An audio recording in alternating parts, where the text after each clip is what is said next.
Сайн байцгаана уу? За, хүүхдүүдтэйгээ энэхүү бичлэгээр дамжуулаад нөхөрлөж байгаадаа баяртай байна. Хамтдаа залбираад өнөөдрийн үгээ сурцгаая. Хайр ба нэгүслэр дүүрэн Бурхан танд баярлалаа. Бид бүхэн Бурханыг мэдэхгүй гимнүглхийн амьдарч байсан билээ. Тийм байсан бидэнд Бурхан та өөрийгөө мэдүүлж бас бид бүхний гимнүглийг уучилж биднийг аварч өгсөнтөн баярлалаа. Бид бүхэн багвалчир наснаасаа Бурхан таныг мэдсэн билээ.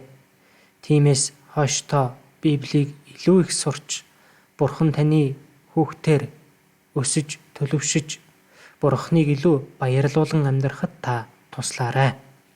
Өнөөдрийн үгээр дамжуулаад бас бид бүхэн Диваачингийн талаар сурч мөн Диваачин ямар газар вэ гэдгийг сурч бас энэ Диваачинд итгэл найдвараа тавьж амьдрахад та туслаарай. Бүхий л цагуудыг тандаа даатгаад бид бүхнийг хайрладаг эзэн Есүсийн нэрээр залбирлаа. Амен. За. Өнөөдөр хамтдаа Библиэлд гардаг шин тэнгэр ба шин газрын талаар сурцгаана. Бид бүхний нүдэнд харагддаг энэ ертөнц байдаг тийм биз дээ? Цэнхэр тэнгэр байдаг, цагаан үүл байдаг. Мөн энэ газар байдаг тийм биз дээ? Ургамал ногоо, уул, ус, модод, зааман, байшин, барилга тийм биз дээ? Хүмүүс гэл байдаг. Тэгвэл нүдэнд харагддаг яг энэ дэлхийтэй адилхан нүдэнд хэдий харагдахгүй байгаа ч гэсэн оршин байдаг ертөнцийн талаар Библиэлд бичсэн байдаг байгаа. Энэ ямар газар вэ гэхлээр Бурхан аврагдсан хүүхдүүдэд зориулж бэлдсэн мөнхийн Диваачин гэдэг газар байгаа.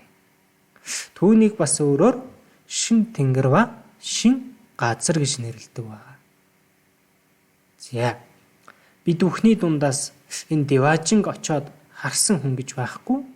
Гэхдээ Библиэр дамжуулаад харах юм бол Диваачингийн талаарх Бурханы айлдсан үгсийг мэдэж болохоор байгаа. За, бүгдээрээ эхлээд нэг ишлэл уншия. Илчлэл 21-ийн 1-р ишлэл. Илчлэл 21-ийн 1-ийг хамт уншия. Би шин тэнгэр, шин газрыг харлаа. Учир нь анхны тэнгэр, анхны газар өнгөрөн одож тэнгис үгүй болов. За, энэ үгэн дээр юу гэж байна?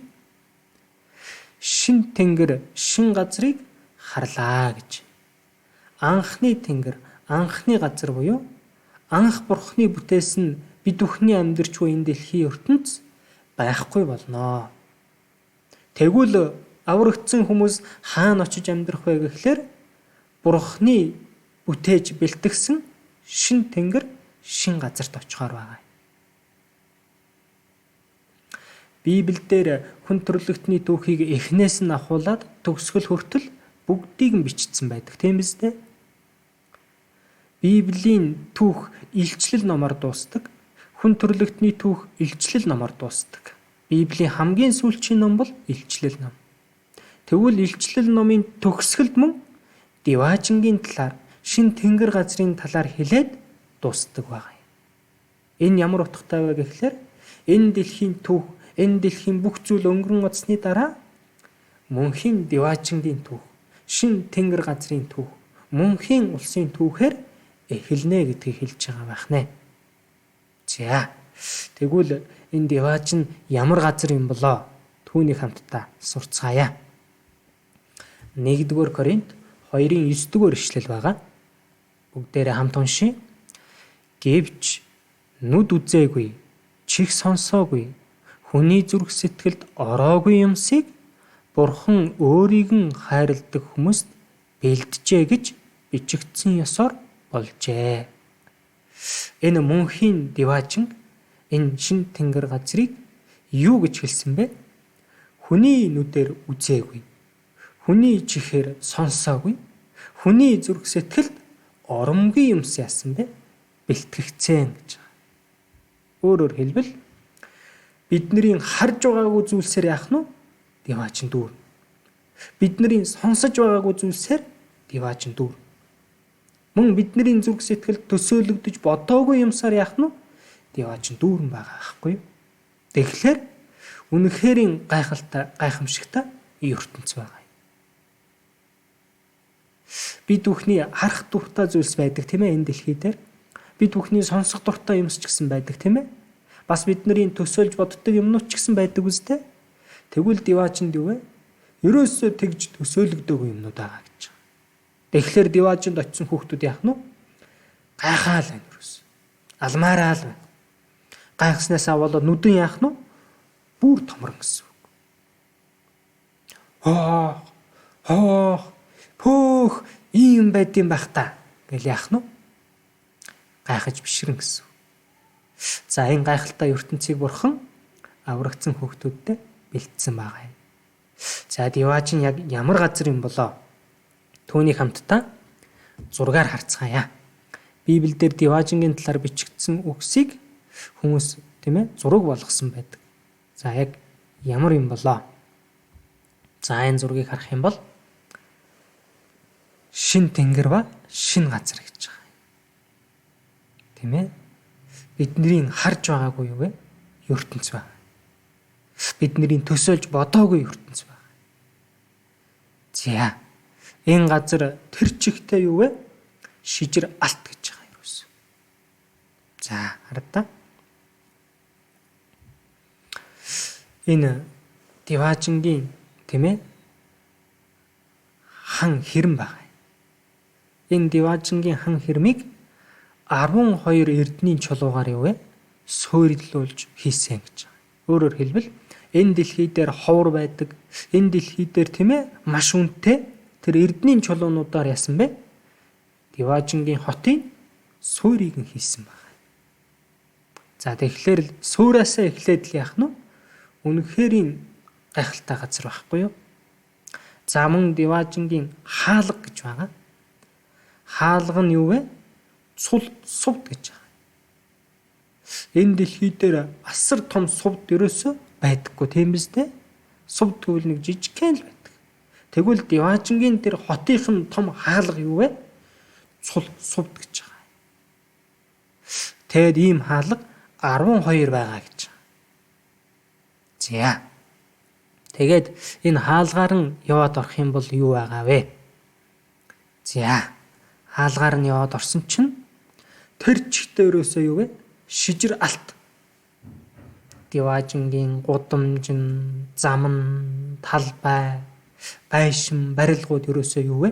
Шижир алт гэж байгаа. Энэ дэлхий дээр алт ховор байдаг тийм ээ? Тэгээд маш үнэтэй байдаг тийм ээ? Тэгвэл Диваачнд яах нь? Маш илбэг байгаа. Тэгээд юу вэ? Тэр алтан дунд яах нь? Бид бүхэн амьдрнаа гэж байгаа. За. Тэгээд мөн энэ Диваачнгийн хотын голд нь ингээд тийм ээ? Амийн гол урсаж байгаа. Энэ зурган дээр гарч байгаа шиг энэ амийн голын усны хоёр талаар нь амийн модод ургаж байгаа. Энэ мод бол бидний мэддэг модноос шал өөр. Энэ модноос тийм ээ сар болгон жимс ургадаг гэж байгаа. Тэгээд ургахтаа нэгэн төрлийн жимс ургуулахгүй 12 төрлийн жимс ургуул. Сар болгоны яах нь 12 өөр төрлийн жимс яах нь идэх боломжтой гэж байгаа. Диваачнгийн модод хүртэл яах нь ийм гайхамшигтай байна. Бид бүхний дуртай жимс, дургуй жимс гэдээ байдаг тийм ээ. Тэгвэл Диваачнд дургуй жимс гэж байгаа болов байхгүй. Дуртай жимсээ тийм ээ. Хүссэн жимсээ яах нь хамтлаа идэх. Сар болгон нурган гэж байгаа. Бид нар уг энэ дэлхий дээр бол юу вэ? Жилд нэг л удаа иддэг тийм ээ. Жилд нэг л удаа ургадаг тийм ээ жимс. Диваачнд сар болгон ургаж байгаа. Тиймээс ерөөсөө жимсээр тийм ээ амттай зүйлээр дутагдахгүй гэж. За ийм гайхалтай ертөнц байх нэ. Тэгээд энэ Деважингийн тийм ээ доторх тэр байшин, барилга, зам, талбай ерөөсөө шижир алт бол хамгийн бат бөх тийм ээ өнгөө хизээж алддаггүй, хувирдаггүй элемент байхгүй юу? Тиймээс энэ Деважингийн хот тийм ээ гандаал, хуучраал, илэгдээл тэгхм тийм ерөөсөө байхгүй. Байнга л яах нь гялтганаал, гялалцаал байдаг. Тэгээд энэ Деважинд нар сар байхгүй гэж байгаа. Тэгвэл харахгүй юм байх та. Үгүй. Деважингийн гэрлэн бурхан өөрөө гэсэн баг. Нэгдүгээр Иохан ном дээр бурхан бол гэрэл гэсэн үг гардаг. Бурхан юу вэ? Өөрөө гэрэл. Нарыг бүтээсэн тийм ээ. Энэ дэлхийн ертөнцийн гэрлийг бүтээсэн бурхан өөрөө гэрэл байхгүй. Тиймээс Деважинд нар сар гэрэлтүүлэх ямар нэг юм хэрэггүй. Бурхан өөрөө тэнд байдаг учраас өөрөө Деважинд гэрэлтүүл. Тэгээд Деважинд ерөөсөө шүн болохгүй. Шүн болохоор бид нар айдаг тийм ээ. Яна юу гараад ирэх болоо аль боддог үстэй. Деважинд байнгын өдөр байна. За тэгээд энэ Деважингийн хаалга үргэлж нээлттэй байна гэж. Энэ Деважинд гим нүгэл байхгүй болно. Деважинд бузар сүнс сатан байхгүй болно. Тийм учраас дайсагнал тийм ээ өс хонзон янз бүрийн тэмцэл байхгүй болно. Деважинд бүгдээрээ нэг тал болно. Танаа манаа гэж маргаан гарахгүй. Тийм учраас хаалга нь яах нь үргэлжийн нээлттэй. За ийм газрыг бурхан аврагдсан хүүхдүүдтэй бэлдсэн байх нэ. За тэгээд Деважинд мөн юу болох талаар хамтдаа харъя. Илчлэл 21-ийн 4-р ишлэл. 21-ийн 4 хамт уншъя. Тэр тэдний нүднээс нулимс бүрийг нь арчина. Тэнд цаашид үхэл гэж байхгүй. Гашуудах, уйлах, өвдөх гэж үгүй болон. Учир нь анхны юмс өнгөрөн оджээ. За, бурхан тэнд яанг нь аврагдсан хүүхдүүдийнхээ нүднээс нь урсах нулимсыг нь арчиж өгнө. Деважинд тийм ээ хоорондоо зодтолчод уйлаад байх юм биш. Энэ ертөнцийн амсан зовлон тийм ээ энэ ертөнцийн амсан хавчлаг энэ ертөнцийн амсан доромжлол эм бүгдээс нь бурхан яах нь Деважинд очих юм бол тайвшруулж өгнө гэсэн үг. За тэгээд тэр газарт үхэл гэж байхгүй. Гашуудах гэж байхгүй. Уйлах гэж байхгүй. Өвдөх гэж байхгүй бол. Деважинд юу вэ? Гим нүгэл байхгүй учраас үхэхгүй хүмүүс мөнхөд амьдр. Тэгээд энэ бие махбод нь төгс яах нь цуг жавхланд биетэй болж өөрчлөгдөв. Өөрөөр хэлбэл бурхантай адилхан, Есүстэй адилхан биетэй болж өөрчлөгдөнө гэж байна. Тийм учраас яах нь үхдэггүй, өвддөггүй, хөгшөрдөггүй биеэр яах нь өөрчлөгдөнө. Тэгэхээр үнэхээр гайхалтай. Одоо бол бидний бие яадаг вүлээ? Өвчин тусгаар өвдчихдэг тийм ээ. Одоо корона гэдэг вирусаас болоод хүн төрлөخت нь айгаал байгаа тийм ээ. Тэгвэл тэр газарт тийм өвчин байхгүй. Мөн бид нар үхэхгүй гэж байна. Тэгээд үхэхгүй юм чинь хөгшрөн гэж байхгүй. Үргэлжийн мөнх насаараа амьдран гэсэн үг. За. Ийм сайхан газрын талаар сурахаар тийм ээ. Үнэхээр хурдан очмаар санагдаж байгааз. За, би ч гэсэн ялгаагүй Деважингийн талаар заримдаа боддог. Тэгээд бас хурдан очимсан гэж боддог байна. Тэнд очих юм бол хүссэн юмаа хийгээл тийм ээ. Үнэхээр гайхалтайгаар амьдрах болно. За. Тэгвэл одоо хамтдаа нэг зүйлийг суръя. Энэ Деважин руу, энэ шин тэнгэр газар руу ямар хүүхэд орж чадах вэ? Бурхан мэдээж бүх хүмүүсийг л юу вэ? Деваажин руу яваасаа гэж хүсэж байгаа. Гэхдээ бүх хүмүүс ийшээ бас явахгүй. Ямар хүмүүс яг явах юм бол? Түүнийг хамтдаа сурцгаая. За деваажин руу явах хүмүүсийн болцол гарч байгаа. Иохан 3-ын 3 дугаар ишлэл хамт уншийе. Есүс хариудан үннээр би чамд хэлье. Хэн дээрээс эс төрөн тэр Бурхны хаанчлалыг үзэж үл чадна гэхэд. За Есүс Христ маш чухал үгийг хэлсэн байна. Ямар үг вэ гэхлээр энэ Бурхны хаанчлал буюу тэр деваажин мөнхийн улс руу ямар хүн орохыг хэлж байгаа. Ямар хүн орон вэ гэхлээр дээрээс төрсөн хүмүүс орно. Өөрөөр хэлбэл дахин төрсөн хүүхдүүд орно. Дахин төрөн гэхээр юу юм бол? Гайхаж иж магадгүй. За бид бүхний энэ бие махбод ээжээсээ яасан бilé? Төрсөн байгаа тийм ээ. За тэгвэл бид бүхэнд энэ бие махбодоос гадна бас өөр юу байдаг вүлээ? Бурхныг дуурайсан сүнс маань дотор нь байдаг тийм ээ. Махбод ээжээсээ төрсөн шиг сүнс маань Бурхнаар дахин төрөх ёстой. Тэгсэн хүүхдүүд л яах нь энэ деваажин руу явж чадна гэж. Тэгвэл сүнс яаж дахин төрөх юм бол? За. Багш нь үнийг амархнаар тайлбарлая. Сүнс дахин төрхийн тулд бид бүхэн Бурхнаар гим нүглээ уучлуулсан байх ёстой. Өөрөөр хэлбэл гим нүглээ уучлуулсан хүүхдүүд л яах нь сүнс нь дахин төрж Бурхны хаанчлал буюу деваажин руу явж чадна гэсэн үг байна. За хамтдаа энэ ишлэлийг уншийе. Иохан 1:12. Уншия.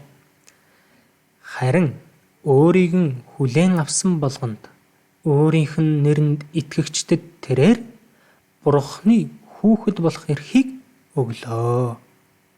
Бурхны хүүхдээр дахин төрхийн тулд яах ёстой талаар хэлж байгаа. Тэр нь юу вэ? Есүст итгэхийг хэлээд байгаа. Юу гэсэн үг вэ гэхлээр Есүс Христ бид бүхний гим нүглийг уучлахын тулд энэ ертөнцийн ирсэн байгаа тийм ээ. Тэгээд гим нүглийг маань уучлахын тулд загалмаа дээр яасан бilé? Бүх цусаа урсгаад нас барсан биз дээ. Тэгвэл Есүсийн тэр хийсэн ажлыг нь хараад итгэх юм бол яах нь? Бурхны хүүхэд болж байна гэсэн. Бурхны хүүхдээр дахин төрж байна гэсэн.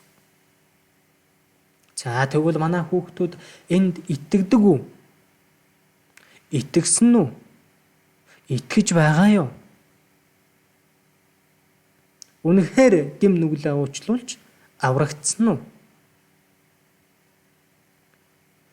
Би Бурхны өмнө очих юм бол деваажин руу явна гэсэн итгэл найдвар та бүхэнд байгаа юу? Энэ бол хамгийн чухал асуудал байгаа. За. Энэ үгэн дээр ингэж хэлж байгаа. Иохан 14:6. Хамтдаа уншийе. Есүс зам, үнэн, ам бол би байгаа юм. Хинч надаар дамжилгүйгээр эцэгт хүрэхгүй. Есүс өөрийгөө юу гэж хэлсэн бэ? Зам гэсэн байна. Үнэн гэсэн, ам гэсэн. Деваажин руу явах зам юу вэ? Есүс гэж. Есүсээр дамжилгүйгээр хинч Бурхан байдаг тэр деваажин руу явж чадахгүй гэж. За, энэ зургийг харъя да. Бид бүхний амьдарч байгаа энэ дэлхий байна. Мөн хамгийн цаана шин тэнгэр газар буюу деваажин байна. Гэтэл энэ хоёрын голд мөнхийн гал асаж байдаг там гэдэг газар бас байна. Тэгвэл бид бүхэн энэ дэлхий дээрээс Диваажин руу явахын тулд тамийн тэр ангалаар яах ёстой вэ? Аюулгүй гарах ёстой. Тэр арга нь юу вэ? Загалмай байгаа ёстой, тийм ээ. Энэ загалмай гэсэн аргаар л хүмүүс яах нь Диваажин руу явж чадна. Энэ загалмай гэсэн замаар л хүмүүс аврагдаж гэм нүглээ уучлуулж Бурхны улс руу орч чадна. Өөр арга яах нь байхгүй. Үлс 4:12 дээрээс харах юм бол тийм ээ.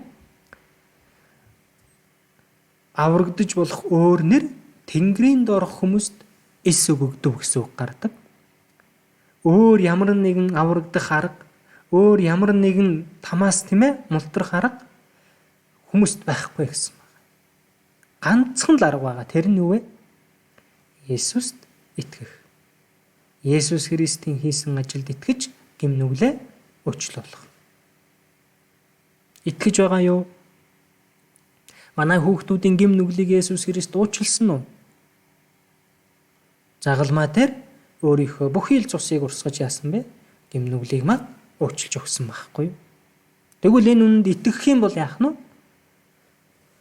Диваажин руу явахаар болсон гэсэн үг байна. За, дахиад нэг зураг харъя. Энэ бас л түрүүнийхтэй адилхан агуулгатай зураг. Тийм ээ.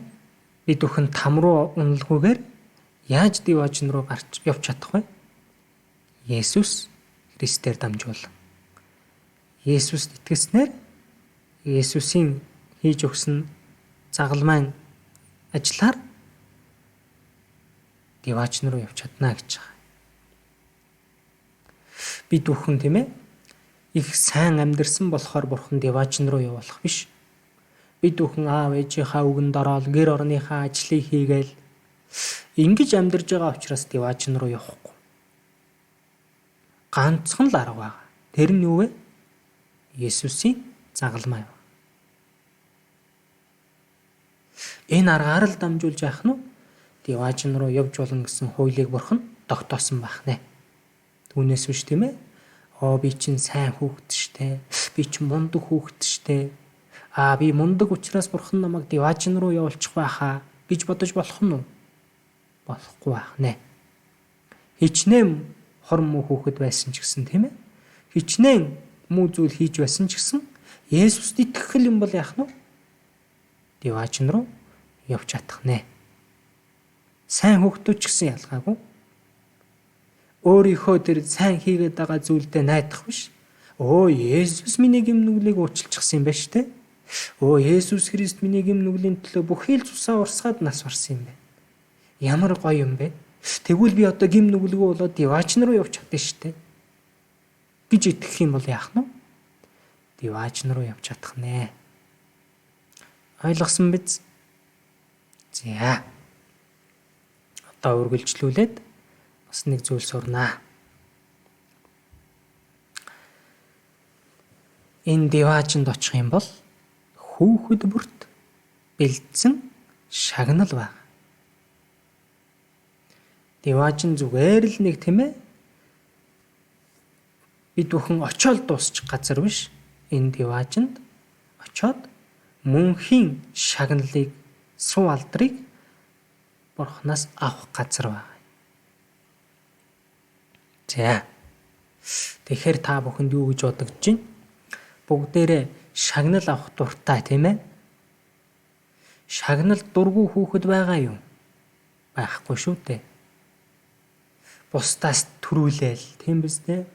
Олон хүмүүсийн өмнө шагнал хүлээж аваад хүмүүс ч гэсэн алгаа ташаал баяр хүргээл үнэхээр гоё байдаг тийм биз дээ? За, шагнал авч исэн хүүхдүүд бол мэдж байгаа байх. За, тэгвэл Диваажинд тийм шагналыг авдаг газар байна. Энэ дэлхий дээр би мундаг сайн шагналыг аваагүй ч гэсэн Диваажинд очиод заавал яах ёстой вэ? Авах хэрэгтэй байна. Тэгвэл энэ шагналыг яаж авах юм болоо? Одоо тэр талаар хамтдаа сурья. Бүгдээрээ Илчлэл 22-ын 12 дугаар ишлэлийг уншийе. Харагтун би удахгүй ирнэ. Хүн бүрд үйлдэснийхэн дагуу буцаан төлөх шагнал минь надтай хамт байгаа. За энэ үгийг Есүс Христ хэлсэн байна. Би удахгүй ирнэ буюу Есүс ирэх юм бол энэ дэлхийн түүх дуусна. Энэ дэлхийн түүх дуусах юм бол Диваажингийн түүх эхэлнэ. Тэгвэл Диваажингийн түүхэнд юу болох вэ гэхлээр Бурхан хүн бүрт үйлдэснийхэн дагуу шагналыг буцааж төлнө гэж. За өөрөөр хэлбэл бид бүхэн аврагдсан, дахин төрсөн бол тэр цагаас хойш яаж амьдэрсэн бэ гэдгээрээ яах нь Бурханаар эцэст нь дүгнүүлнэ. Тэгээд яг үйлдсэн хэмжээнийхэн дагуу Бурхан яах нь шагналыг өгнө гэж байгаа.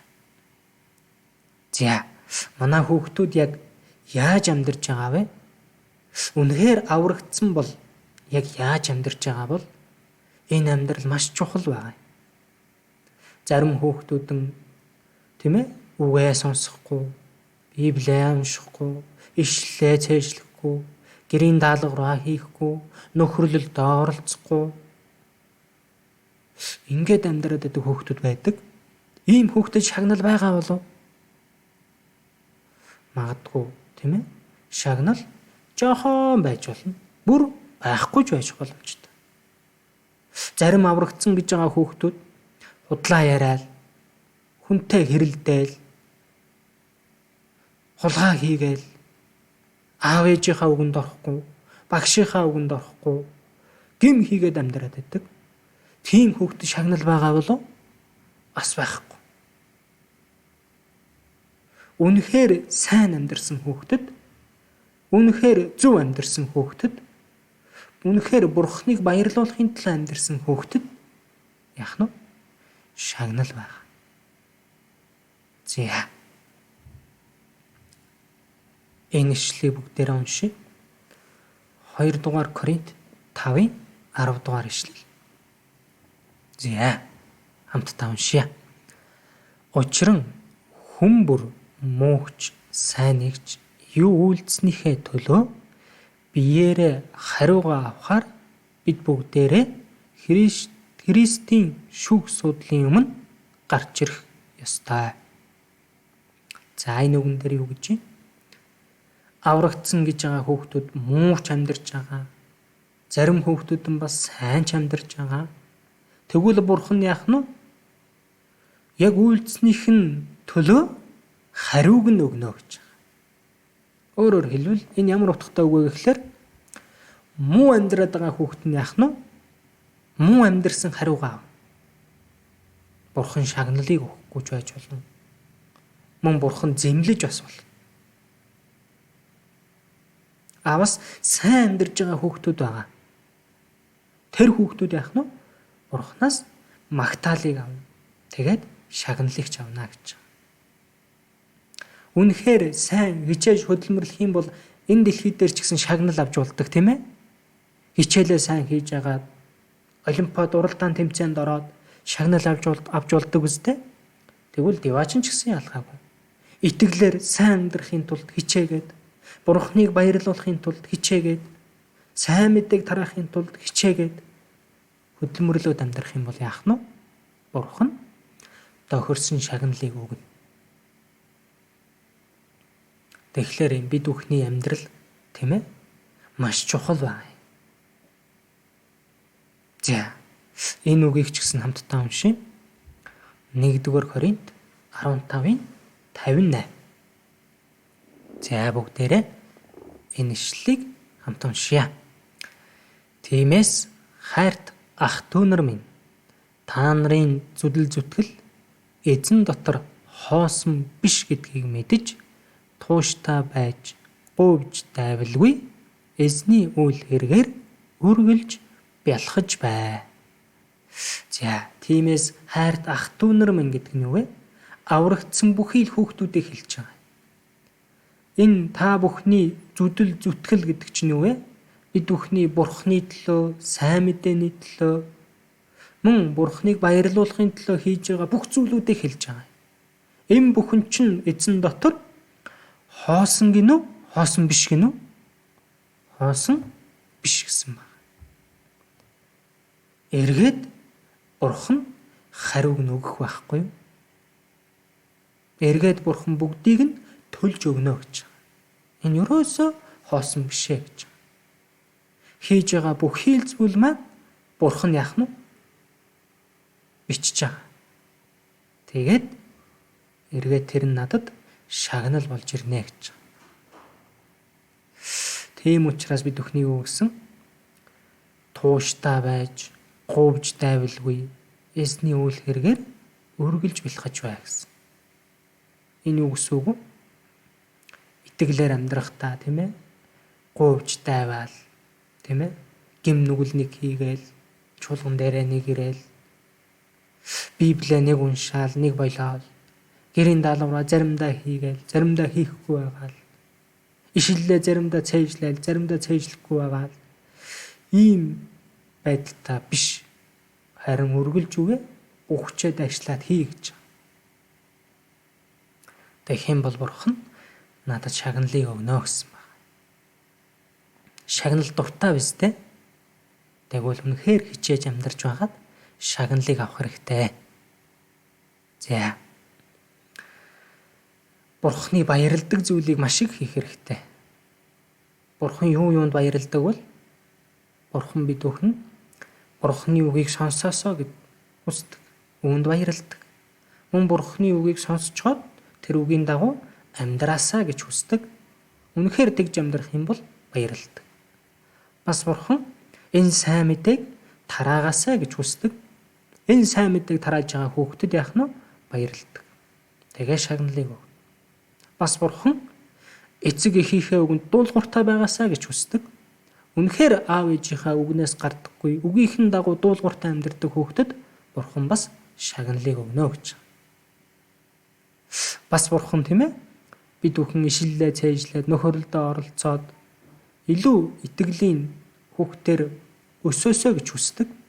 Тэгвэл ишлэлээ цээжлээд Библийг уншаад нөхөрлөлдөө байнга оролцдог хүүхэд яах нь Бурханаас очоод гарцаагүй их шагналыг авах нэ.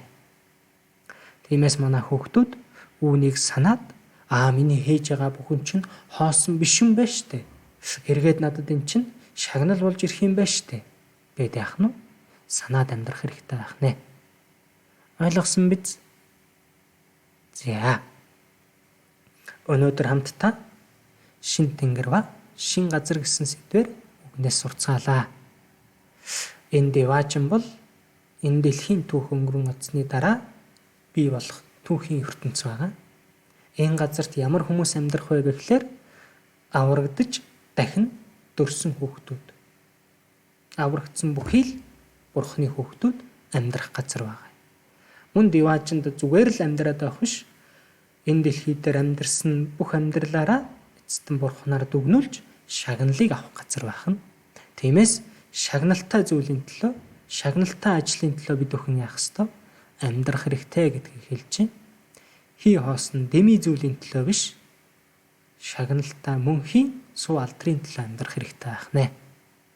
Бүгдээрээ ойлгосон биз? За, үгээ сайн сонссон хүүхдүүдтэй баярлалаа.